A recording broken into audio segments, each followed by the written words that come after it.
أعوذ بالله من الشيطان الرجيم بسم الله الرحمن الرحيم الدعوة نور وضاء تجد ظلمات الحيران منهج خير الناس جميعا لا يبلى عبر الأزمان فالحكمة تكسو دعوتنا والرحمة فيها عنوان ورسول الله يوجهنا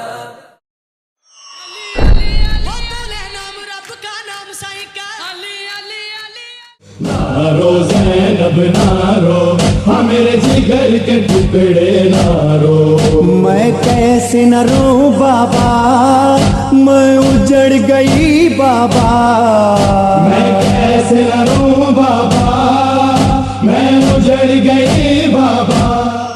شیعت کا دین اس کے اصولوں میں سے ایک بہت بڑا اصول امامت کا. پیارے حسن حسین تو جنت کے نوجوانوں کے شہزادے ہیں.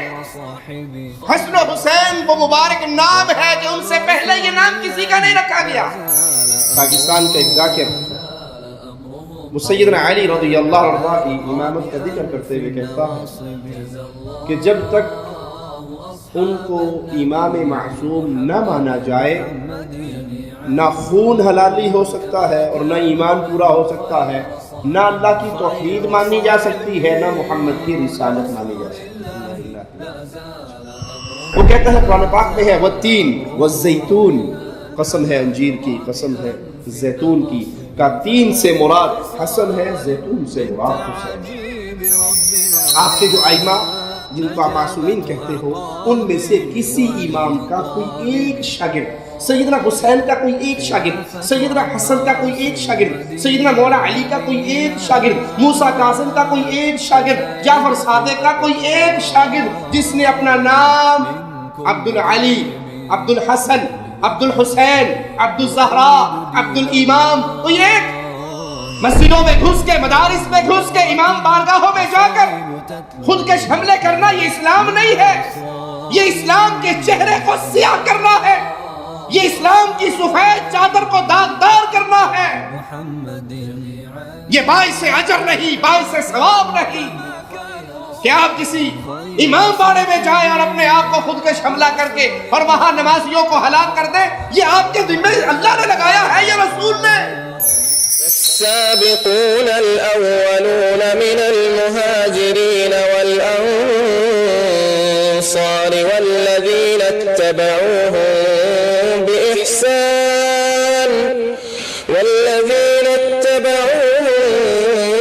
بإحسان رضي الله عنهم ورضوا عنه وأعد لهم جنات تجري تحتها الأنهار خالدين فيها أبدا ذلك الفوز العظيم.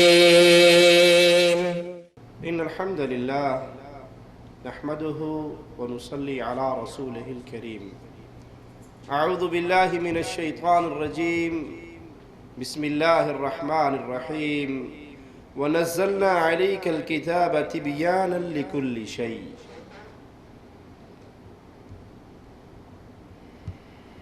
شیعت کے نام درد مندانہ پیغام. اس موضوع کی آج یہ تیسری کڑی ہے. یہ موضوع ہم نے کیوں اختیار کیا؟ سب سے پہلے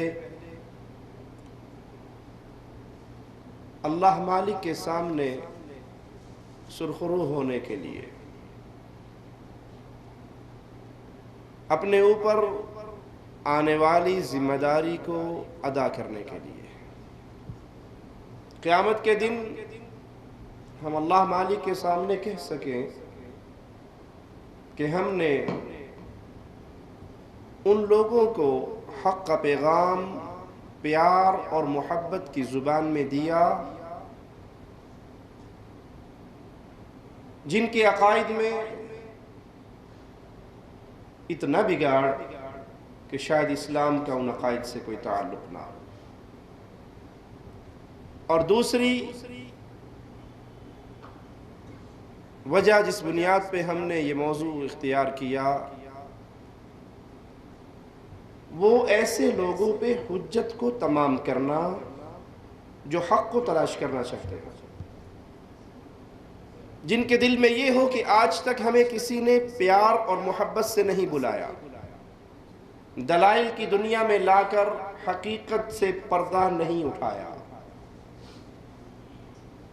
گالی گلوچ، سخت زبان، اس کی تعلیم ہمیں محمد کریم صلی اللہ علیہ وسلم نے نہیں دی۔ عقائد کتنے ہی کفریہ کیوں نہ ہو، کوئی فرعون سے بڑا کافر تو نہیں ہوگا، اور اللہ مالک موسیٰ علیہ السلام کو بھیج رہا ہے کہ فرعون کے پاس جاؤ، بات نرم کرنا، ہو سکتا ہے ہدایت پا جائے۔ تو ہمارے ذمہ بات پہنچانا ہے، اچھے انداز میں، نرم انداز میں، دلائل کی دنیا میں آ کر ڈنڈا مارنا، کسی کو کافر بنا کے جہنم کے اندر چھوڑ کے آنا، یہ ذمہ داری مسلمان پر اللہ نے نہیں لگائی۔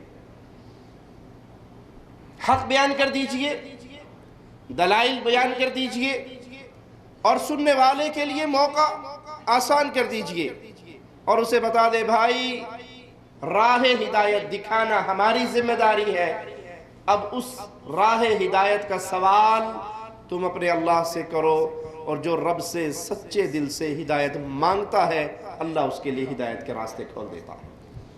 آئیے آپ کو چند اور نکات کی طرف لے کر چلیں، جن لوگوں کے دل میں یہ ہے کہ ہمیں حق مل جائے، ہم حق کے راہی بن جائیں، ہم دلائل کی دنیا پہ اپنے دل کو راضی کرتے ہوئے مطمئن ہو کر ایسے راستے کا انتخاب کریں جو راستہ محمد الرسول اللہ صلی اللہ علیہ وسلم نے بیان فرمایا۔ شیعت کے ہاں امامت کا مسئلہ بہت بڑا مسئلہ ہے، ائمہ پر ایمان لانا، ان کے معصوم ہونے پر ایمان لانا، یہ ان کی دین کی بنیادی ضروریات میں شامل ہے، اس کو ایک اصول مانتے ہیں اپنے دین کا، اور اگر یہ ٹوٹ جائے تو ان کے ہاں دین ہی ختم ہو جاتا ہے، دین ہی ٹوٹ جاتا ہے۔ محمد رضا المظفر عقائد الامامیہ صفحہ 102 پر لکھتے ہیں، امامت دین کے اصولوں میں سے ایک اصول ہے، عمود ہے، دین شیعت کا دین، اس کے اصولوں میں سے ایک بہت بڑا اصول امامت کا عقیدہ ہے۔ بلکہ فاضل علوی پاکستان کا ایک ذاکر، وہ سیدنا علی رضی اللہ عنہ کی امامت کا ذکر کرتے ہوئے کہتا ہے کہ جب تک ان کو امام معصوم نہ مانا جائے، نہ خون حلالی ہو سکتا ہے اور نہ ایمان پورا ہو سکتا ہے، نہ اللہ کی توحید مانی جا سکتی ہے، نہ محمد کی رسالت مانی جا سکتی ہے۔ انا للہ و انا الیہ راجعون۔ جنت تے نام ہی علی دا لکھیا ہوا ہے، سانو جو آخنا ہے کہ جنت علی دے نال کس طرح ملنی ہے، پیغمبر فرماتے ہیں جدا معراج دی رات چوتھے آسمان تے گیا، اللہ باب الجنت مکتوبا لا الہ الا اللہ محمد رسول اللہ علی ولی اللہ 3 سطرہ لکھیاں ڈٹھیاں، لا الہ الا اللہ محمد رسول اللہ علی ولی اللہ دے کیا دے خالق توحید تیری ہے، رسالت میری ہے، علی ولی اللہ دا کیا مقصد ہے، فرمایا بے شک توحید میری ہے، رسالت تیری ہے، لیکن جب تک علی امداد واسطے نہ آوے نہ توحید بچدی ہے نہ رسالت بچدی ہے۔ ہم کہتے ہیں اپنے ان عقائد پہ باقی رہیے اور ہمارے ساتھ چلیے، ہم آپ کو راہ حق کا سفر کروانا چاہتے ہیں، راہ حق دکھانا چاہتے ہیں، پھر اس کے بعد یاد رکھیے اِنَّا هَدَيْنَاهُ السَّبِيلَ اِمَّا شَاكِرًا وَإِمَّا كَفُورًا۔ اللہ نے راستے کھول دیے ہیں، حق اور باطل واضح کر دیا ہے، اور آپ چاہے شاکر بنے، شکر گزار بنے، راہ حق کے راہی بنے، یا وادی کفر اور شرک میں بھٹکتے رہ جائیں، یہ آپ کی خوش نصیبی یا بد نصیبی کا ماجرا ہے، میرے مالک نے حق اور باطل کو بالکل واضح کر دیا ہے۔ اوائل المقالات صفحہ 44 پر شیخ مفید لکھتا ہے امامیہ فرقہ کا اس بات پر اجماع ہے، تمام علماء اس فرقے کے متفق ہیں، اجماع کر چکے ہیں کہ جس نے ائمہ میں سے کسی ایک امام کی امامت کا انکار کیا تو اللہ تعالیٰ نے جو اس امام کی اطاعت واجب کی تھی اس نے اس کو چھوڑ دیا، اس کا منکر ہوا تو وہ انسان کافر ہو جاتا ہے، گمراہ ہو جاتا ہے، ہمیشہ ہمیش کی جہنم کا مستحق ہو جاتا ہے۔ تو عقیدہ امامت شیعت کے ہاں اتنا اہم ہے کہ اگر کوئی ایک امام کا انکار کرے یا اس کی اطاعت کا انکار کرے تو وہ ہمیشہ کے لیے جہنم کا مستحق ہے اور کافر ہو گیا۔ ہم کہتے ہیں اے عقل مند انسانوں ذرا غور کرو، جب یہ عقیدہ اتنا اہم ہے تو اتنی اہم بات کا ذکر اللہ کے کلام میں کیوں نہیں ہے؟ قرآن حکیم جو کھلی ہوئی کتاب ہے، قرآن حکیم جو عقائد کو، بنیادی باتوں کو کھول کے بیان کرتی ہے، جس کے اندر ایک ایک بات کی تفصیل موجود ہے، اتنا بڑا معاملہ، اتنا بڑا عقیدہ، اتنی اہم بات جس کا انکار بندے کو ہمیشہ ہمیش کی جہنم کا مستحق قرار دے، تو کیا اتنی بڑی بات کا ذکر اللہ کے کلام میں نہیں ہونا چاہیے تھا؟ قرآن حکیم کے اوراق خالی ہیں، نہ ائمہ کے نام کا ذکر ہے، نہ عقیدہ امامت کا ذکر ہے۔ حالانکہ مالک فرماتا ہے کہ اس قرآن میں ہدایت ہے، تفصیل ہے، بیان ہے۔ اللہ مالک نے کلام الہی میں، اپنے کلام میں نماز، روزہ، حج، زکوٰۃ، جہاد، وراثت، یہ مسائل بیان کیے ہیں۔ قرضوں کا معاملہ، بلکہ قرآن حکیم کی سب سے لمبی آیت دین کی آیت ہے، قرض کی آیت ہے۔ قرض لینا دینا، میاں بیوی کے معاملات، زکوٰۃ، وراثت، نماز، روزہ، سفر کے حالات، بعض جگہ پہ شکار کے معاملہ، یہ تمام ڈیٹیل قرآن حکیم میں بیان ہوئی۔ جو عام چیزوں کو اس طرح کھول کر کتاب بیان کر رہی ہے وہ عقیدہ امامت کو کیوں بیان نہیں کر رہی؟ حالانکہ شیعوں کی کتابوں کے اندر بہت ساری روایات ہیں جو دلیل ہے ان کے ہاں کہ عقیدہ امامت، نماز، روزہ، حج، زکوٰۃ، جہاد اس سے زیادہ اہم، اس سے بڑا اور بنیادی معاملہ ہے ان کے دین کا۔ ہم سوال کرتے ہیں، بڑی عجیب بات ہے، قرآن حکیم میں پیارے نبی صلی اللہ علیہ وسلم کے ایک صحابی سیدنا زید بن حارثہ، ان کا ذکر آتا ہے، ان کا نام آتا ہے۔ مالک نے سیدنا زید کا نام، آئیے اللہ کا کلام سنتے ہیں، سورۃ احزاب آیت نمبر 37، مالک فرماتا ہے فَلَمَّا قَضَى زَيْدٌ مِّنْهَا وَطَرًا، یہاں زید کا نام، ان کا قصہ موجود ہے۔ تو ہم پوچھتے ہیں کہ یہ مسئلہ امت کو بتانے کے لیے اللہ مالک نے اس پورے واقعے کو بیان کیا تو سیدنا علی کی ولایت اور امامت کا ذکر کیوں نہیں کیا؟ زید کا نام آ سکتا ہے تو سیدنا علی کا نام کیوں نہیں آیا؟ سیدنا حسن کا نام کیوں نہیں آیا؟ سیدنا حسین کا نام کیوں نہیں آیا؟ اور سیدنا حسن و حسین کا نام قرآن حکیم سے ثابت کرنے کے لیے شیعہ ذاکروں نے تحریف کی قرآن میں۔ آئیے ایک ذاکر کا قصہ، اس کی تحریف کا انداز آپ کو سناتا ہوں۔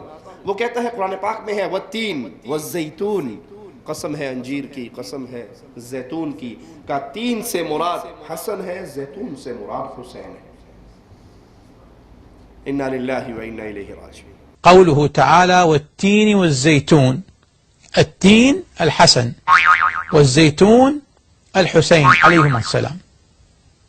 کہا یہ ہمارے ہاں روایات سے ثابت ہے، اہل بیت کی روایات جو ہمارے ہاں ائمہ کی خبریں پہنچی بھی ہیں اس سے یہ ثابت ہے کہ تین سے مراد حسن، زیتون سے مراد حسین۔ ہم کہتے ہیں اگر فرض کیا ایک لمحے کے لیے آپ کی روایات کو ہی مان لیا جائے تو اللہ مالک نے حسن و حسین کا ذکر کرتے ہوئے تین اور زیتون کے اشارے کیوں اختیار کیے؟ یہاں تو زید کا نام دیا ہوا ہے۔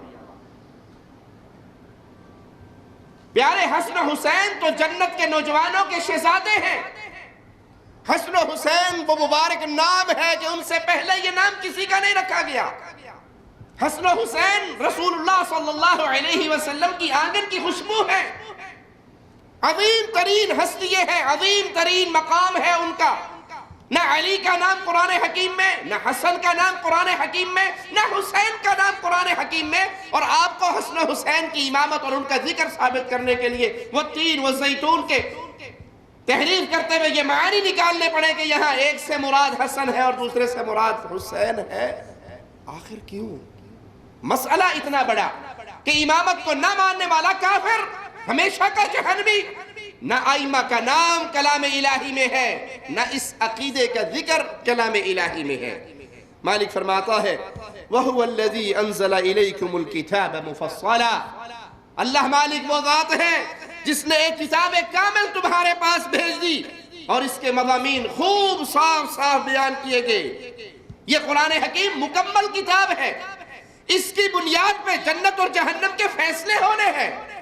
اتنا بڑا فیصلہ آپ نے کر دیا کہ جو مولا علی کی امامت کو نہیں مانتا، سیدنا حسن و حسین کی امامت کا انکار کرتا ہے، یا ائمہ اہل بیت میں سے کسی کی امامت کو نہیں مانتا، ابدی جہنمی، ہمیشہ کا کافر ہو کے برباد ہو گیا. اس کا ذکر اللہ کے کلام میں کیوں نہیں؟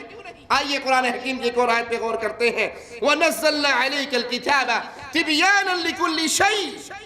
ہم نے ایک ایسی کتاب اتاری جو ہر چیز کو کھول کھول کے بیان کرتی ہے. وَهُدًى وَرَحْمَةً. وہ ہدایت والی کتاب ہے، وہ رحمت کا پیغام لے کر آئی ہے. وَبُشْرَى لِلْمُسْلِمِينَ. مسلمانوں کے لیے، اہل اسلام کے لیے خوشخبری کا پیغام، اچھی خبر لے کے آنے والی یہ کتاب جس کے اندر یہ سارے مسائل موجود ہیں. جنت میں جانے کے طریقے موجود ہیں، جہنم سے بچنے کے طریقے موجود ہیں، آخرت میں نجات کس بنیاد پہ ہونی یہ تفاصیل موجود ہے. اللہ کن کاموں سے راضی ہوتا ہے یہ موجود ہے، اللہ کن کاموں سے ناراض ہوتا ہے یہ موجود ہے. لیکن اتنا اہم عقیدہ جس کی بنیاد پہ جس کے نہ ماننے یا کسی ایک امام کے انکار سے بندہ ہمیشہ کے لیے جہنم میں جائے، اس کا ذکر موجود نہیں ہے. مالک فرماتا ہے یا ایھا الناس قد جاءتکم موعظۃ من ربکم وشفاء لما فی الصدور وہدی ورحمۃ للمؤمنین. اے لوگو، تمہارے پاس تمہارے رب کی طرف سے ایک ایسی چیز آئی پوری انسانیت کے لیے. یہاں خطاب اہل ایمان سے نہیں ہے بلکہ یا ایھا الناس، اے انسانوں، اے لوگو، اللہ کی طرف سے، تمہارے رب کی طرف سے تمہاری طرف ایک ایسی چیز آئی جو نصیحت ہے، جو دلوں کو بیماریاں لگ چکی ہیں اس کے لیے علاج ہے، شفا ہے، رہنمائی کرنے والی اور رحمت والی اہل ایمان کے لیے. یہ کلام الہی دلوں کا علاج ہے، یہ روحوں کی غذا ہے، یہ دلوں پہ پڑے ہوئے زنگ کو دھونے کے لیے اکسیر چیز ہے. اور جس کا علاج قرآن سے نہیں ہو سکتا، یاد رکھنا اس کے لیے دنیا میں کوئی علاج نہیں ہے. جس کو شفا قرآن سے نہیں ملتی اس کو شفا مل سکتی. روحانی بیماری ہو یا جسمانی بیماری ہو، ہر چیز کا علاج اللہ کے کلام میں ہے. اس کو پڑھ کے تو دیکھیے، اس کو دل سے لگا کے تو دیکھیے، اس پہ عمل کر کے تو دیکھیے، اس کے ذریعے اپنے خالق کو پکار کے تو دیکھیے، اس کو پڑھ کر اپنے رب سے مانگ کے تو دیکھیے اللہ تمہیں کیا کچھ عطا فرماتا ہے. یہ کھلی ہوئی کتاب، یہ دلوں کے لیے شفا. پھر کیسے ممکن ہے کہ کفر کی ایک بیماری باقی ہو جس کا علاج اس کلام الہی نے بیان نہ کیا ہو؟ ائمہ کا ذکر نہ کلام میں، نہ قرآن حکیم میں، نہ ان کے نام کا ذکر، نہ اس عقیدے کی تفصیل، اور اس عقیدے کو نہ ماننے کی بنا پر ہمیشہ کی جہنم کا اندیشہ بھی ہو، آرڈر بھی ہو، اور قرآن حکیم کے اوراق اس سے خالی ہو. مگر 7ویں صدی ہجری کا ایک شیعہ عالم علامہ جمال الدین حسن بن یوسف، وہ اپنی کتاب کے صفحہ 65 پہ لکھتا ہے ایمان کو پیدا کرنا، اس کو قوت کے ساتھ ٹھکانہ دینا، اس کا نام لے کر اس کی اطاعت کا حکم کرنا اللہ پر واجب ہے. یہ عقیدہ امامت، اے عقل مند انسانوں، آپ کے ہاں اتنا اہم ہے کہ آپ کا علامہ کہہ رہا ہے امام کو پیدا کرنا، قوت دے کے اس کو تمکین اور ٹھکانہ دینا، اس کے نام کی وضاحت کرنا، اس کی اطاعت کا حکم دینا، یہ اللہ پر واجب ہے. مزید سنیے، وحید الخراسانی اپنی کتاب کے صفحہ 36 پہ لکھتا ہے دینی معارف کے لیے اصول یہ ہے کہ یہ صحیح نہیں ہم یہ ہر کسی سے اصول لیتے پھریں. ہم جب بھی دین کا اصول لیں گے تو 2 چیزوں میں سے لیں گے، یا اللہ کے کلام سے لیں گے یا حدیث مبارکہ سے لیں گے. بے شک انحرافات، اپنے علامہ جی کا قول سنیے، بے شک انحرافات اس وقت پیدا ہوتے ہیں جب ہم ان 2 مصادر کو چھوڑ کر دین کو تیسری جگہ سے لیں. یہ آپ کا بزرگ ہے، یہ آپ کا شیخ ہے اور آج کل کا نہیں، پرانا اسلاف میں سے آپ کا شیخ ہے جو کہہ رہا ہے کہ اگر ہم نے دین لینا ہے تو ہمیں دو جگہ سے لینا پڑے گا، ایک اللہ کا کلام اور ایک نبی صلی اللہ علیہ وسلم کی احادیث۔ اگر اس کو چھوڑ کر تیسری جگہ سے لیں گے تو پھر معاملات فیصلوں کو سمجھنے کے لیے قرآن سے نہ لیا جائے، حدیث سے نہ لیا جائے تو پھر خرابی اور بربادی ہے۔ یا قرآن سے لیا جائے گا یا روایات سے لیا جائے گا۔ وحید الخراسانی کی بات کو سامنے رکھ کر آئیے کلام الہی کے اوراق پڑھ لیجئے۔ میں ہر اس بھائی کو دعوت فکر دیتا ہوں، محبت کے ساتھ، پیار کے ساتھ، مٹھاس کے ساتھ، درد دل کے ساتھ، اس کو جہنم کی آگ سے بچانے کے درد کے ساتھ، وہ درد جو ہمیں محمد رسول اللہ نے دیا صلی اللہ علیہ وسلم، کہ آپ ایک یہودی بچے کے گھر بھی پہنچتے ہیں، اس کی بیماری کا سن کے اس کے پاس جا کر کہتے ہیں یا غلام قل لا الہ الا اللہ، اور وہ بچہ اپنے بابا کو دیکھتا ہے اور باپ کہتا ہے کہہ دے جو ابو القاسم کہہ رہا ہے صلی اللہ علیہ وسلم۔ یہ درس ہمیں سیرت محمدیہ سے ملا کہ آپ نے اللہ کی توحید کا پیغام پہنچانا ہے۔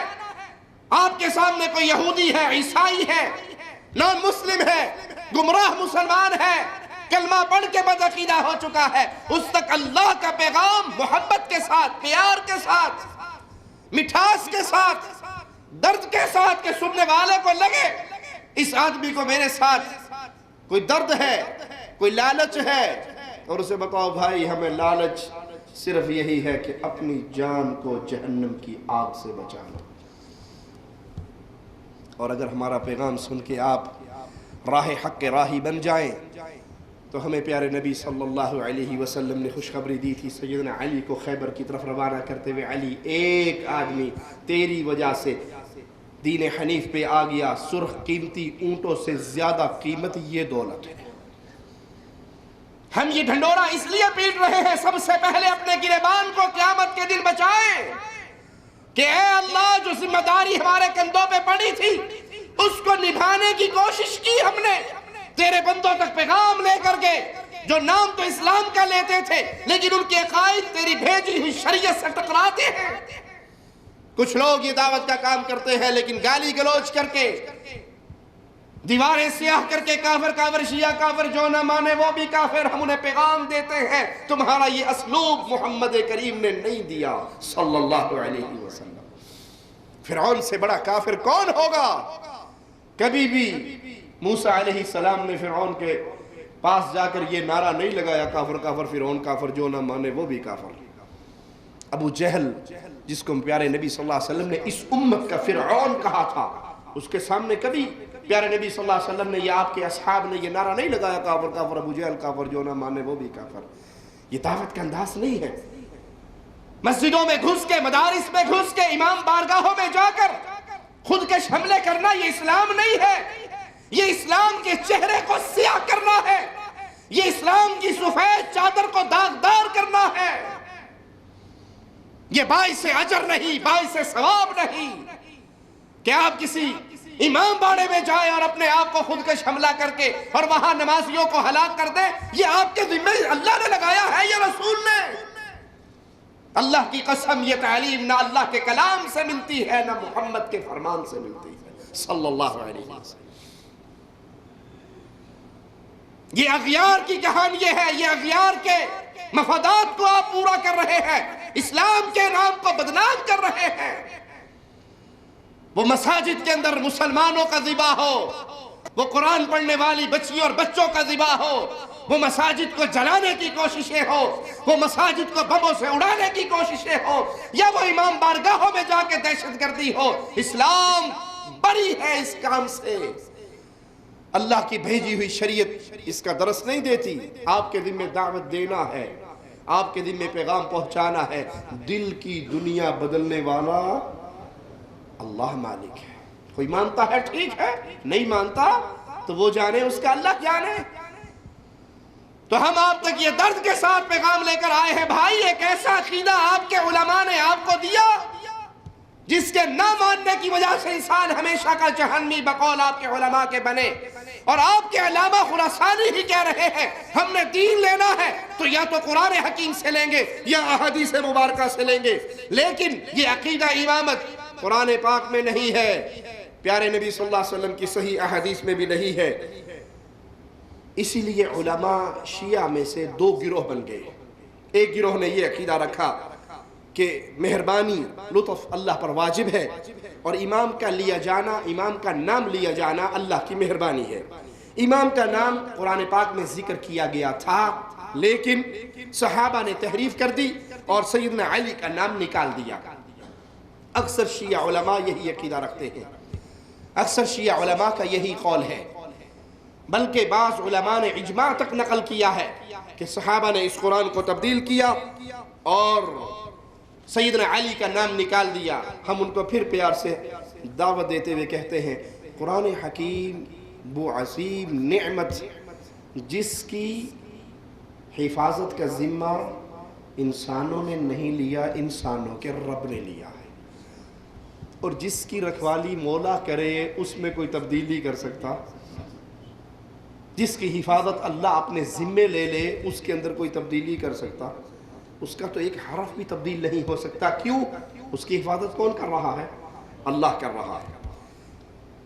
شیعہ علماء کا ایک اور گروہ ہے، وہ کہتا ہے کہ مہربانی کرنا اللہ پر واجب ہے، امام کا نام لیا جانا اس کی مہربانی ہے، مگر قرآن میں امام کا نام اس لیے نہیں لیا گیا کہ اس میں تحریف واقع نہ ہو، اس لیے یہ قرآن میں تحریف اگر ہو جائے گی تو بہت بڑا فساد ہوگا۔ خمینی کہتا ہے اگر مسئلہ صرف امامت کا ہو تو یہ قرآن سے ثابت ہے، بس بے شک وہ لوگ جو اسلام اور قرآن کو صرف دنیاوی مقاصد اور عہدے ہی سے مراد لیتے ہیں، وہ قرآن کو اپنی غلط اغراض کے لیے ایک وسیلے کے طور پر استعمال کرتے ہیں اور قرآن کے صفحات سے ان آیات کو حذف کر دیتے ہیں۔ خمینی کا یہ کلام باطل ہے۔ کیوں؟ اس کے باطل ہونے کی پہلی دلیل کہ آپ سمجھتے ہیں کہ خمینی بھول گیا کہ اس قرآن کی ذمہ داری حفاظت کی تو اللہ مالک نے لی تھی، اور جس کی حفاظت اللہ مالک نے لی ہو اس کو کوئی تبدیل کر سکتا؟ اس کی حفاظت انسانوں کے ذمہ تھی نہیں۔ اِنَّا نَحْنُ نَزَّلْنَا الذِّكْرَ وَإِنَّا لَهُ لَحَافِظُونَ، اس ذکر کو ہم نے اتارا ہے، اس کے نگران بھی ہم ہیں، اس کے محافظ بھی ہم ہیں۔ اور بے شک یہ قرآن، یہ کلام ہر زمانے میں ہر طرح کے لوگوں کے لیے اور قیامت تک آنے والی انسانیت کے لیے نور اور ہدایت کا پیغام اور چشمہ لے کر آیا ہے۔ شیعہ علماء کہتے ہیں کہ امامت اللہ کی مہربانی اور امام کا وجود بھی اللہ کی مہربانی، مگر اس کے ساتھ ہی یہ بھی کہتے ہیں کہ تقریباً تمام ائمہ قتل کیے گئے یا زہر دے کر شہید کیے گئے۔ ہمارے ائمہ یا تو قتل کیے گئے یا ان کو زہر دیا گیا اور زہر کھا کر وہ شہید ہوئے۔ اپنی بات کو بعد میں آگے چلائیں گے، یہاں ایک چھوٹا سا سوال کرتے ہیں، ساتھ ہی یہ بھی کہتے ہیں عقل مندوں کے لیے ایک اور نقطہ، حق کی طرف جانے کی ایک اور سیڑھی، ہدایت پانے کے لیے ایک اور پوائنٹ ہم ان کو دے رہے ہیں۔ آپ کے علماء نے دو دعوے کیے ہیں۔ پہلا دعویٰ کیا ہے کہ ہمارے جتنے ائمہ تھے وہ سب غیب جانتے تھے۔ بڑے بڑے آپ کے تمام علماء نے یہ عقیدہ نقل کیا ہے اپنی کتابوں میں کہ تمام ائمہ کو غیب کا علم تھا۔ ساتھ ہی یہ بھی کہا کہ ہمارے جتنے امام تھے مظلومیت کی موت مارے گئے اور ان کو زہر دے کر شہید کیا گیا۔ اب ہم سوال کرتے ہیں عقل مندوں سے، جن کی عقل سلامت ہے، جو بغض، عداوت، نفرت کی دنیا سے نکل کے پیار اور محبت کی دنیا میں آ کے دلائل کو سمجھ کے حق کو پانا چاہتے ہیں، زہر جو دیا گیا پانی میں یا کھانے میں اسی طریقے سے دیا گیا ہوگا۔ آپ نے کہا ہمارے ائمہ کو علم غیب ہے۔ سیدنا حسن کے بارے میں مشہور کیا ہوا ہے کہ نعوذ باللہ ثم نعوذ باللہ، سیدنا امیر معاویہ نے ان کو زہر والا کھانا کھلایا، ایک دفعہ کھلایا بچ گئے، دوسری دفعہ کھلایا بچ گئے، تیسری دفعہ جب کھلایا تو پھر نہ بچ سکے اور شہید ہو گئے۔ ہم سوال کرتے ہیں عقل سلامت ہے تو عقل کو استعمال کیجئے۔ سیدنا حسن کو غیب تھا بقول آپ کے، کھانا، دودھ، پانی کسی ذریعے سے انہیں زہر دیا گیا، وہ تو پہلے سے غیب دان تھے، جانتے تھے کہ اس کھانے میں، اس پینے میں اس جوس میں، اس دودھ میں، اس چیز میں، اس لیکوڈ میں زہر ملا ہوا ہے، جو مقصد مجھے قتل کرنا ہے، تو انہوں نے وہ زہر جان بوجھ کے کھایا۔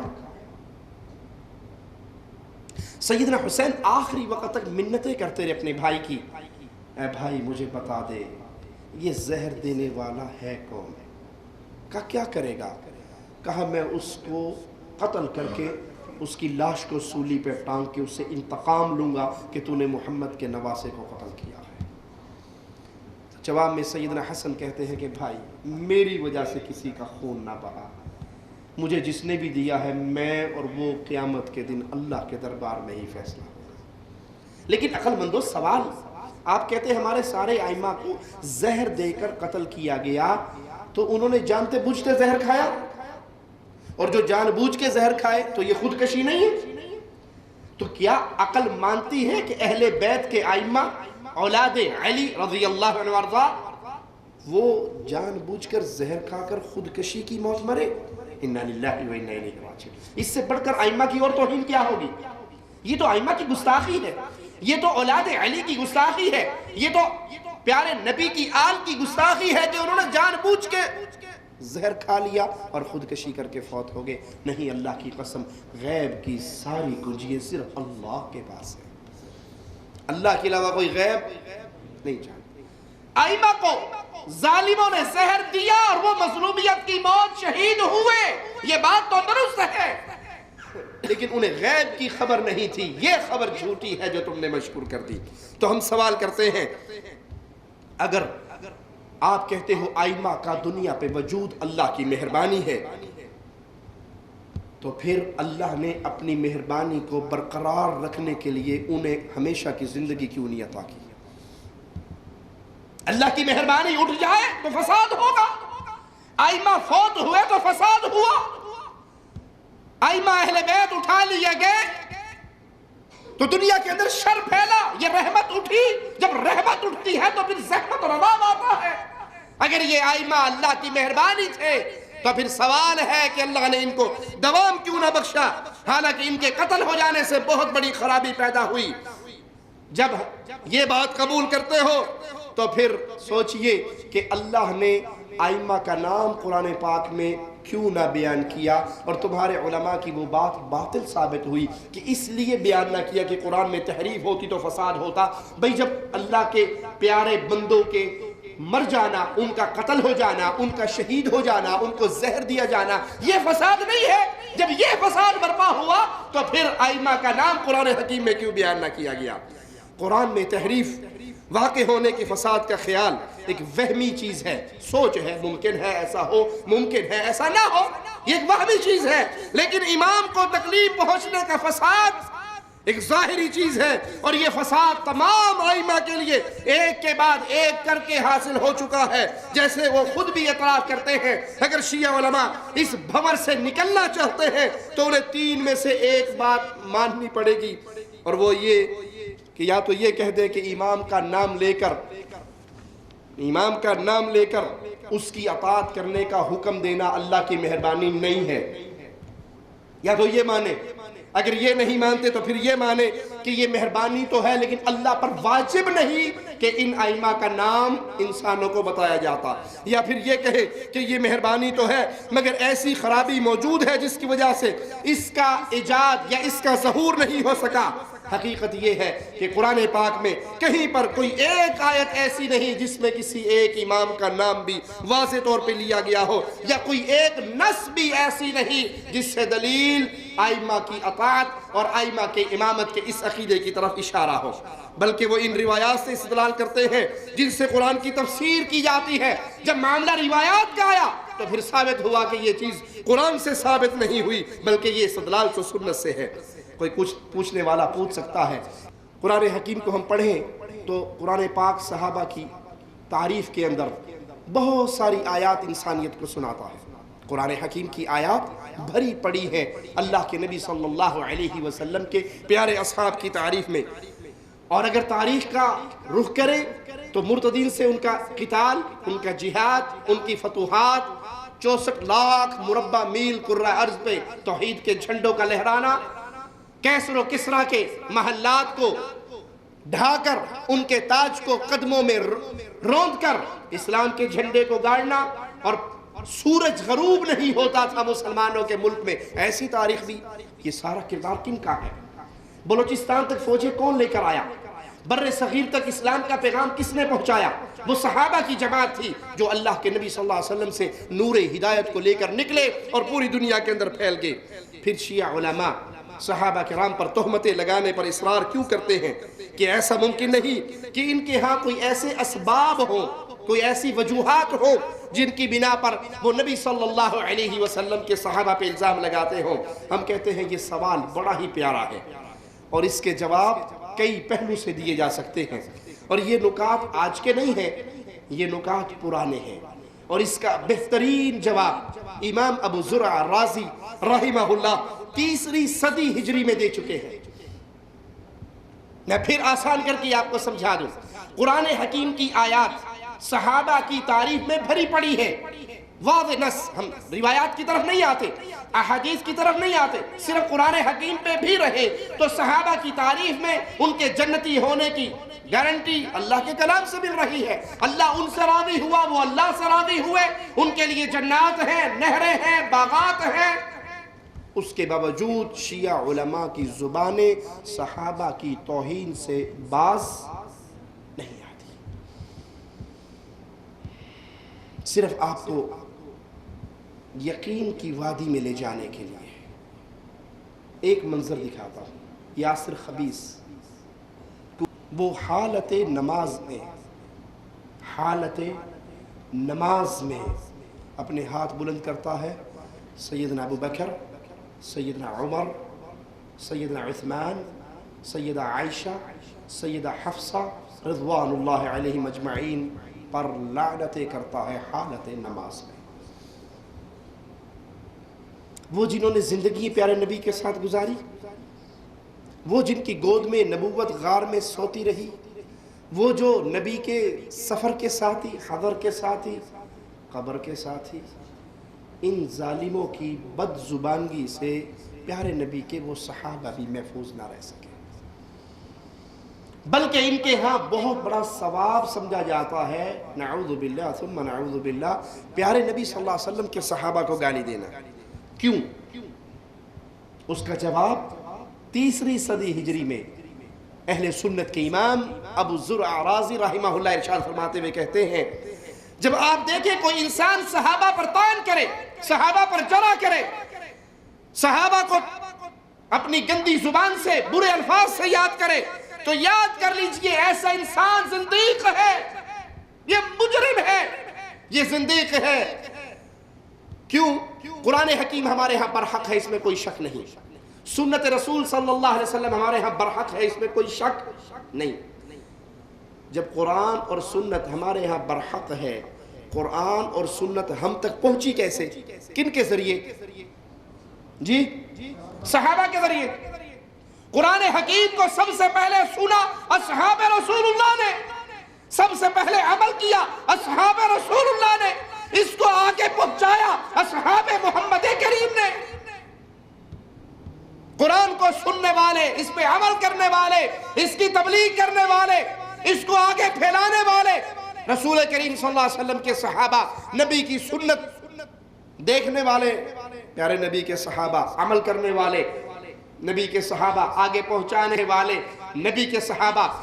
وہ بنیادی نقطہ امام ابو زرع رازی رحمہ اللہ سمجھا رہے ہیں۔ صحابہ سے دشمنی کی وجہ قرآن سے دشمنی ہے، حدیث محمد سے دشمنی ہے۔ یہ اصل میں صحابہ کے دشمن نہیں، یہ قرآن کے دشمن ہے، یہ حدیث کے دشمن ہے۔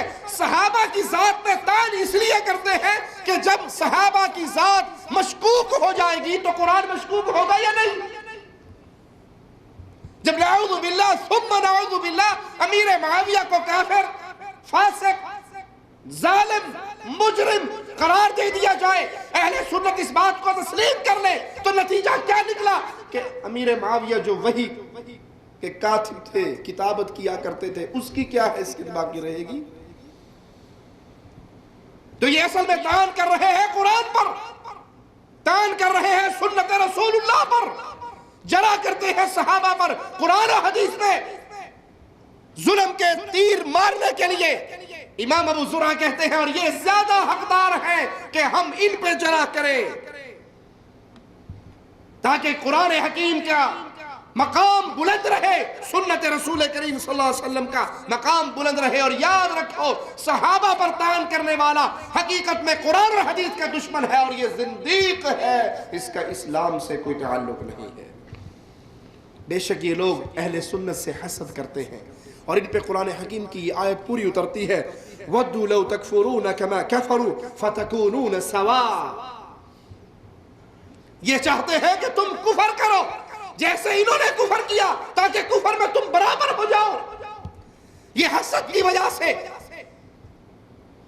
ان کے اندر جو تعصب کی آگ جل رہی ہے اس کی وجہ سے یہ چاہتے ہیں کہ ہم تو وادی کفر میں گر گئے، یہ بھی وادی کفر میں گر جائے۔ اور یہ حسد اہل سنت سے کیوں نہ کریں؟ اے عقل مندو، ایک اور سیڑھی آپ کو حق کے اوپر لانے کے لیے فراہم کر رہا ہوں، غور کرنا میرے اس جملے پہ۔ یہ اہل سنت سے حسد کیوں نہ کریں کہ ان کے پاس قرآن حکیم کی ایک سند بھی موجود، نبی صلی اللہ علیہ وسلم تک قرآن کی کوئی سند ان کے پاس نہیں ہے۔ اور آج اہل سنت کا بچہ بھی قرآن حفظ کرتا ہے اور وہ اپنے استاد سے سند پاتا ہے تو اس کی سند صرف محمد کریم صلی اللہ علیہ وسلم تک جا کر ملتی ہے۔ ایک سند بھی شیعت کے پاس قرآن حکیم کی موجود نہیں ہے جو رسول اللہ صلی اللہ علیہ وسلم تک پہنچا سکے۔ لوگ یہی کہتے ہیں جی قرآن تبدیل ہو گیا، اصل قرآن وہ مصطفی فاطمی تھا تو صحیح، سیدنا علی لے کر آئے تھے کہ اس کو نشر کرو، نہیں مانے، خلفاء نے نہیں مانا، وہ لے کے چلے گئے، 12واں امام آئے گا تو اصل قرآن کو لائے گا۔ ہم عقل مندوں سے سوال کرتے ہیں کہ جب سیدنا علی کے پاس وہ قرآن تھا، خلافت ابو بکر، خلافت عمر، خلافت عثمان رضوان اللہ علیہ مجمعین، اس کے اندر وہ قرآن ظاہر نہیں کیا کیونکہ خلفاء بڑے ظالم تھے، بقول ان کے مان لیتے ہیں ایک لمحے کے لیے۔ جب سیدنا علی کی اپنی حکومت آئی تو وہ قرآن کیوں نہ ظاہر کیا؟ جب سیدنا حسن کی اپنی حکومت آئی تو انہوں نے اس اصلی مصحف فاطمی کو عوام کے سامنے کیوں نہ پیش کیا؟ اس سے بڑا ظلم کیا ہوگا کہ اللہ کا اصلی کلام ایک امام کے گھر میں موجود ہو اور پوری دنیا کے اندر جو قرآن نشر ہو چکا ہے وہ تبدیل شدہ ہو اور وہ امام اس تبدیل شدہ نسخوں کو لے کر اصل قرآن ان تک نہ پہنچائے؟ یہ ظلم نہیں ہے، یہ جھوٹ ہے جو تم بیان کرتے ہو۔ وہ قرآن جو صحابہ میں موجود تھا وہ اصلی تھا، اگر وہ 2 نمبر ہوتا، تبدیل شدہ ہوتا تو سیدنا علی اپنی حکومت میں آ کر تو کم از کم اصلی چیز کو پیش کر دیتے۔ انا للہ و انا الیہ راجعون۔ یہ اہل سنت سے حسد کیوں نہ کرے کہ ان کے پاس رسول اللہ صلی اللہ علیہ وسلم تک کوئی ایک حدیث کی صحیح سند نہیں ہے جس میں یہ رسول کریم صلی اللہ علیہ وسلم کا فرمان سنا سکے اور وہ سند پیارے نبی تک پہنچا سکے، نہیں ہے۔ اور اہل سنت کے پاس ہزاروں روایات ہیں جو صحیح سند کے ساتھ پیارے نبی صلی اللہ علیہ وسلم تک متصل ہیں۔ شیعہ نے اس بات کا اعتراف کیا، اصول کافی جلد نمبر 1 صفحہ 53 پہ یہ عبارت موجود ہے، سنیے۔ کہتے ہیں ہمارے مشائخ نے ابو عبداللہ اور ابو جعفر سے احادیث روایت کی، اس وقت تقیہ بہت سخت کیا جاتا تھا، اس وجہ سے انہوں نے اپنی کتابوں کو چھپا دیا اور اس سے نقل نہیں کر سکے، وہ سارا کچھ گم ہو گیا، ضائع ہو گیا۔ اس لیے ہمارے پاس کوئی ایک روایت بھی ایسی نہیں ہے جو رسول اللہ صلی اللہ علیہ وسلم تک سندن پہنچا سکتے ہو۔ یہ ہے وہ حسد کی وجہ، یہ ہے وہ صحابہ پہ طعن کرنے کی وجہ کہ جب صحابہ پہ طعن کریں گے تو قرآن پہ طعن ہوگا، صحابہ پہ طعن کریں گے تو سنت رسول اللہ صلی اللہ علیہ وسلم پہ طعن ہوگا۔ اے عقل مند انسانوں، ہم آپ تک قرآن و سنت کا سچا پیغام پہنچا رہے ہیں۔ اب تحقیق کر کے حق کو قبول کریں یا حق کو ٹھکرا دیں، یہ آپ کے نصیبے کی بات ہے۔ چاہے اللہ کی توحید پہ آ جائے، صحیح عقیدے پہ آ جائے، یا اپنے بزرگوں کی ذاکروں کی اندھی تقلید پہ برقرار رہیں۔ آپ سے سوال کرتے ہیں، آج کل بہت سے شیعوں کو آپ نے دیکھا ہوگا، وہ اپنے بچوں کا نام رکھتے ہوئے عبد الحسن، عبد الحسین، عبد الامام، عبد الزہرا یہ نام رکھتے ہیں۔ ہم سوال کرتے ہیں یہ نام کیا 12 اماموں کے کسی شاگرد نے اپنے بچے کا رکھا؟ آپ کے جو ائمہ جن کو آپ معصومین کہتے ہو، ان میں سے کسی امام کا کوئی ایک شاگرد، سیدنا حسین کا کوئی ایک شاگرد، سیدنا حسن کا کوئی ایک شاگرد، سیدنا مولا علی کا کوئی ایک شاگرد، موسیٰ کاظم کا کوئی ایک شاگرد، جعفر صادق کا کوئی ایک شاگرد جس نے اپنا نام عبدالعلی، عبدالحسن، عبدالحسین، عبدالزہرا، عبدالامام، کوئی ایک؟ ہمارے پنجابی میں، یہ تو عربی کے نام ہے، پنجابی میں رکھتے ہیں، امام بخش، علی بخش، حسین بخش، حسن بخش، نبی بخش، کسی ایک شاگرد نے رکھا؟ قیامت تک چیلنج ہے، اس کا جواب اہل شرک کی وادی سے کوئی دے نہیں سکتا۔ 12 اماموں میں سے کوئی ایک امام، اس کا کوئی ایک شاگرد ثابت کر دیجئے جس نے یہ نام رکھا ہو، یا ان ائمہ میں کسی ایک امام کا قول صحیح سند کے ساتھ ثابت کر دیجئے کہ انہوں نے اپنے شاگردوں کو حکم دیا ہو کہ تیرے گھر بیٹا پیدا ہوگا تو اس کا نام عبدالزہرا رکھنا، عبدالامام رکھنا، عبدالحسن رکھنا۔ کہتے ہیں جی وہ آپ نہیں مانتے، اصل میں عبدالحسین سے مراد حسین کا بندہ نہیں ہے، حسین کا خادم ہے، حسین کا خادم، حسن کا خادم، علی کا خادم۔ تو ہم سوال کرتے ہیں کہ پھر کیا آج کے دور میں لوگ عبد المسیح اور عبد الکعبہ بھی نام رکھ سکتے ہیں؟ کیا شرک ایک بار دوبارہ پھر اس امت کے اندر اسی طرح لوٹ آئے گا؟ کیا یہ نام اللہ کی عبودیت میں غیروں کو شریک بنانا نہیں ہے؟ کیونکہ ہم سارے بندے کس کے ہیں؟ اللہ کے۔ اسی لیے پیارے نبی صلی اللہ علیہ وسلم کا فرمان ہے، اللہ کو ناموں میں سب سے زیادہ پیارا نام عبداللہ اور عبد الرحمن، یہ دو نام اللہ کو بہت پسند ہے۔ اللہ کا بندہ، رحمان کا بندہ، یہ توحید ہے، اللہ کا بندہ، رحمان کا بندہ، اور یہ شرک ہے، حسن کا بندہ یا حسین کا بندہ یا علی کا۔ آئیے مالک کا فرمان سنتے ہیں، وہ کس کی عبادت کا حکم دیتا ہے؟ بل اللہ فاعبد، بلکہ صرف ایک اللہ کی عبادت کر۔ نبیوں کو بھی یہی حکم، ولیوں کو بھی یہی حکم، بزرگوں کو بھی یہی حکم، ائمہ کو بھی یہی حکم۔ نہ امام اولاد دیتے ہیں، نہ پیر اولاد دیتا ہے، نہ بزرگ اولاد دیتے ہیں۔ اولاد دینے والا کون؟ کلام الہی اس پر دلیل ہے، یَهْبُ لِمَنْ يَشَاءُ إِنَاثًا وَيَهْبُ لِمَنْ يَشَاءُ الذُّكُورَ أَوْ يُزَوِّجُهُمْ ذُكْرَانًا وَإِنَاثًا وَيَجْعَلُ مَنْ يَشَاءُ عَقِيمًا۔ بیٹے اللہ دیتا ہے، بیٹیاں اللہ دیتا ہے، ملا جلا کر، جی ملا جلا کر، اور بانج بھی کرے تو کون؟ اللہ کے علاوہ کوئی اور کر سکتا ہے؟ نہیں کر سکتا۔ یہ قرآن حکیم کی دلیل ہے۔ اللہ مالک کہتا ہے بیٹے میں دوں، بیٹیاں میں دوں، ملا کر میں دوں، مکس کر کے میں دوں، کسی کو کچھ نہ دوں، بانچ کر دوں، یہ اختیار بھی اللہ کا ہے۔ تو بیٹا تو اللہ دے رہا ہے، یہ حسین کا بندہ کیسے بن گیا؟ اور اگر اس کا نام خادم حسین ہے مراد عبد الحسین سے، تو حسین رضی اللہ عنہ وارضا، حسن رضی اللہ عنہ وارضا شہید ہونے کے بعد جنتوں میں گئے، ان کی قبریں جنت کا باغ بن گئی، ان کی روحیں جنت کے اندر شہداء کے ساتھ مزے کرتی پھر رہی۔ یہ خادم حسین لاہور میں بیٹھا ہے، یہ حسین کا خادم حسین کی شہادت کے بعد کیسے بن گیا؟ خادم تو زندگی میں ہوتا ہے، پانی پیش کرتا ہے، وضو کے لیے پانی لے کر آتا ہے، خدمت کرتا ہے، جوتے اٹھاتا ہے، سواری کو سنبھالتا ہے۔ وہ تو شہید ہو کے اللہ کی جنتوں میں گئے۔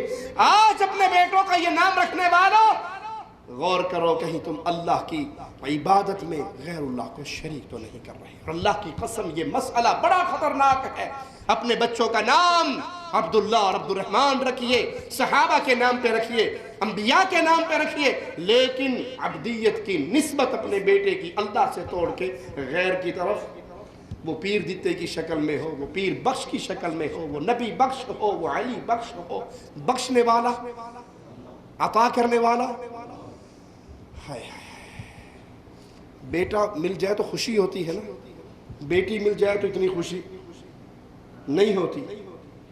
حالانکہ ایسی بات کہیں قرآن و حدیث میں ذکر، بیٹیوں کی فضیلت قرآن میں زیادہ، حدیث میں زیادہ آئی ہے کہ کسی کی 3 بیٹیاں ہوں اور وہ نیک تربیت کرے، نیک جگہ پہ شادی کر دے، یہ 3 بچیاں قیامت کے دن آڑ اور پردہ بن جائیں گی۔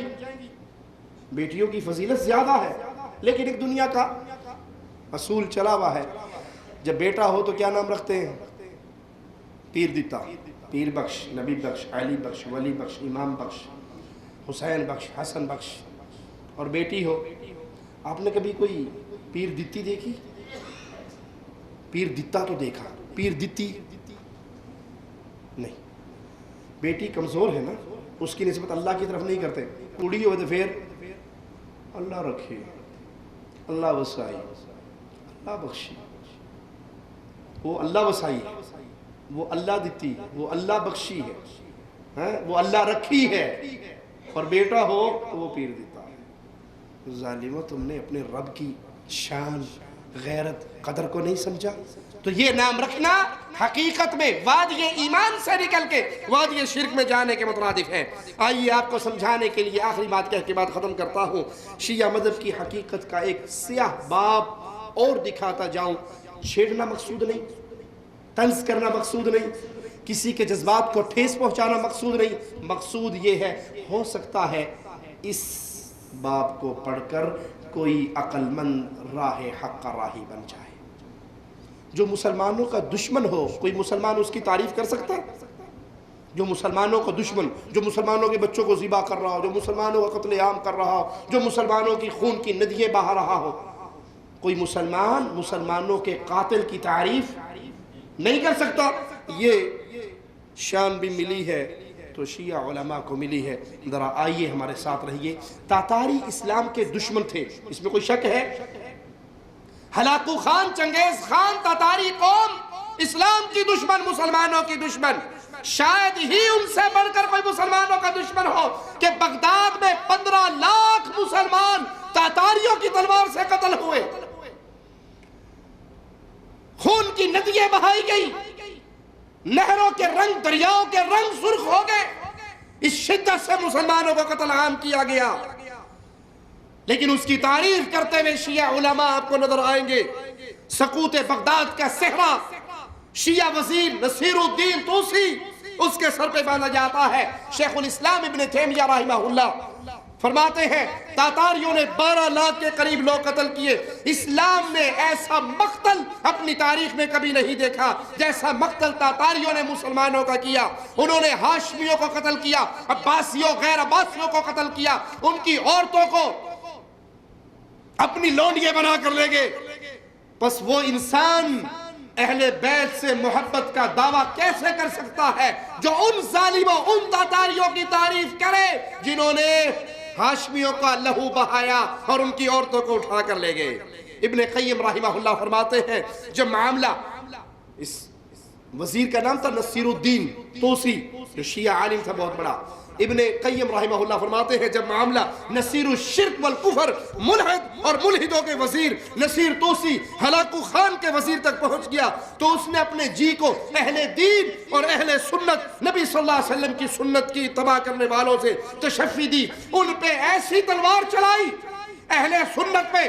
ہلاکو خان کے وزیر نصیر الدین طوسی نے ایسی تلوار چلائی کہ اس کے ساتھی ملحد وہ بھی خوش ہو گئے, ان کے سینے بھی ٹھنڈے ہو گئے. خلفاء قتل ہوئے, قضات قتل ہوئے, فقہاء قتل ہوئے, محدثین قتل ہوئے.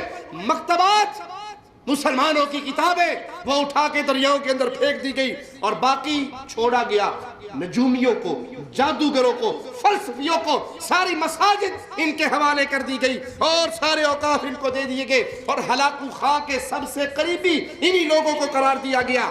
اور ان لوگوں نے اللہ مالک کی صفات, علم, قدرت, زندگی, سمع, بصر, ان صفات کا انکار کیا اور یہ کہا اللہ نہ ہی عالم کے داخل میں ہے نہ ہی خارج میں ہے, عرش میں قطعاً کوئی ایسا معبود نہیں ہے جس کی عبادت کی جائے. یہ طوسی خائن خلیفہ معتصم کا وزیر تھا. سقوط بغداد میں سب سے بڑا کردار, تاتاریوں کے بغداد پر حملے کا سب سے بڑا کردار اسی طوسی نصیر ظالم نے ادا کیا. ایک شیعہ عالم خنساری نصیر الدین طوسی کے حالات بیان کرتے ہوئے اس کی تعریف میں کہتا ہے حکیم و دانا, علم کا سمندر, جلیل القدر. اس کے جملہ مشہور, معروف, منقول کام جو اس کی نیکیے ہیں. اب یہ ظالم اس کی نیکیے بیان کر رہا ہے کہ اس کے جو مشہور کام, جو اس کے بڑے عظیم کام تھے, ان کاموں میں سے ایک بادشاہ ذی حشمت ہلاکو خان کی زیارت کے لیے ایران آمد. ہلاکو خان بن چنگیز خان تاتاریوں, ترکوں, مغلوں کے عظیم الشان بادشاہوں میں سے تھا. وہ سلطان المعید کے مرکب میں پوری تیاری کے ساتھ دارالسلام بغداد آیا تاکہ وہ بندوں کی اصلاح کرے.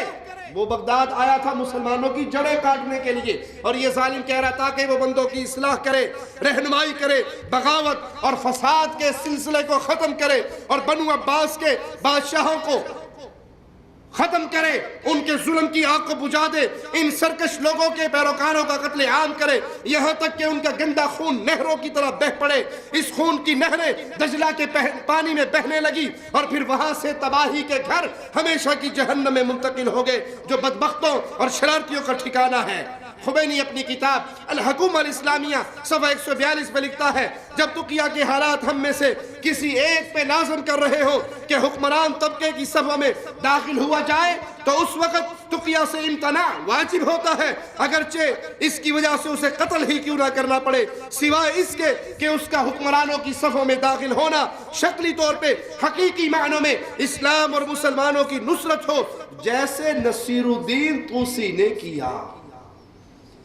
نصیر الدین طوسی نے مسلمانوں کی نصرت نہیں کی، مسلمانوں کی مدد نہیں کی، بلکہ مسلمانوں کے اوپر تاتاریوں کو لا کے مسلط کیا، جنہوں نے مسلمانوں کا قتل عام کیا۔ یہی خمینی اپنی کتاب الحکومہ الاسلامیہ صفحہ 128 پہ مزید لکھتا ہے، ایسے ہی لوگ اس خسارے کو بھی محسوس کرتے ہیں جیسے خواجہ نصیر الدین طوسی اور ان جیسے لوگوں کا کھو جانا، بچھڑ جانا، جنہوں نے اسلام کے لیے جلیل القدر خدمات پیش کی، جس نے اسلام کی جڑیں کاٹی، جس نے بغداد کی اینٹ سے اینٹ بجائی، جس نے مسلمانوں کی سروں کے مینارے تیار کیے، اس کو خمینی کہہ رہا ہے اس نے اسلام کے لیے بڑی خدمات کی۔ شیعہ علماء میں سے صرف ابن العلقمی اور طوسی اکیلے نہیں جنہوں نے حملہ آوروں کا ساتھ دیا ہو، بلکہ ایک شیعہ عالم جو ان حملہ آوروں سے صلح کرتا ہے، اپنے لیے امان کا لیٹر لیتا ہے ہلاکو خان سے، اپنے مرید کو بھیجتا ہے خط دے کر کہ ہم سارے کے سارے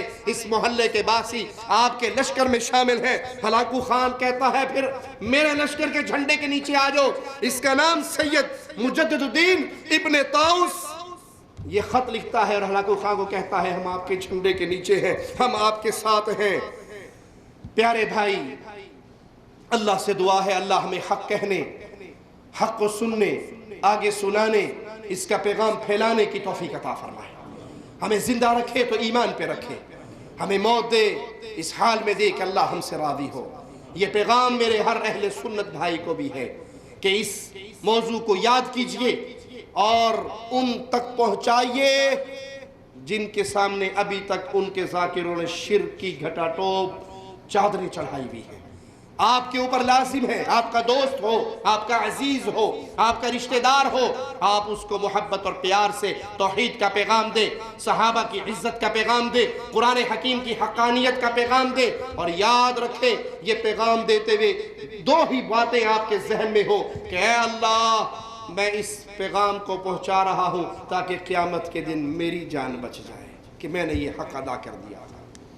اللہ کی قسم میرے پیارے نبی صلی اللہ علیہ وسلم کے صحابہ اس دین کو پھیلانے کے لیے دنیا کے اندر پھیلے، اور اگر صحابہ کی جماعت نہ ہوتی تو دین پھیل نہ سکتا۔ اب ہم صحابہ کے وارث ہیں۔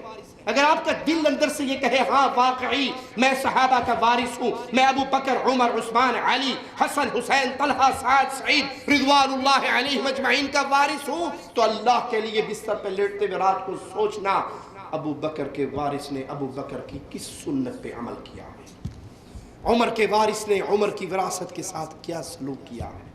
ہماری زندگی، ہماری جوانی، ہمارا مال، ہماری دولت، ہمارے وقت وہ دنیا کے مشغلوں کے اندر ہمیں پھنسا کے موت کے قریب کر رہے ہیں، یا ہم نے اپنی زندگی میں سے کچھ وقت نکال کے اس وراثت کا حق ادا کیا جو محمد کے صحابہ نے سنبھال کے ہمارے کندھوں پہ ڈال دی تھی صلی اللہ علیہ وسلم۔ اقول قولی هذا واستغفر الله لي ولكم ولسائر المسلمين فاستغفروه انه هو الغفور الرحيم۔ لا إله إلا الله محمد رسول الله عليه صلاة الله وآله والأحبة